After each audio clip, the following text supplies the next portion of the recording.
Ganito nga eksena ng bakasyon namin dito sa Isabela. At dito pala kami sa loob ng camp dito sa Gabong. Kukuha pala kami ngayon ng exotic na ulam. Lulusong sana ako para tulungan si tropang taga-bukid pero nakabihis na kasi ako dahil pauwi na kami sa Itiague mamaya. Meron din silang mga boat dito.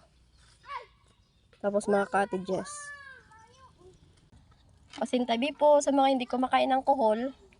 At sa mga kagaya ko dyan na kumakain nito ay pa-share naman po sa comment box kung ano naman ang masarap na recipe nyo dito. May mga kangkong din dito. Dito sa probinsya, pag masipag kang magtanim, hindi ka magugutom. At kung tumatagilid na ngayong pangangailangan, ay hindi ka mauubusan ng ulam basta magsipag ka lang na maghanap. At kailangan syempre hindi ka maarte. At ito pa yung napansin ko dito habang naglalakad ako kanina pa, ay wala man lang ako nakitang plastic. Araw-araw silang naglilinis, may proper silang basurahan. Iba yung lagayan ng mga nabubulok at hindi nabubulok. Kaya masasabi ko din na malinis ang gulay dito. Ganito nga lang yung kulay ng tubig dahil siguro umulan nung nakaraan. Okay na yan! Solve na naman ang pang-lunch.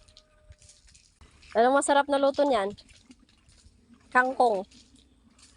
Sardinas lang to, pwede na. So ayan ka farm, marami po pala talagang pupul dito. At yung balingasa na kung tawagin ng iba ay apo o kaya yung bildat.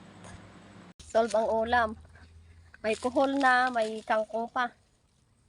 May bill.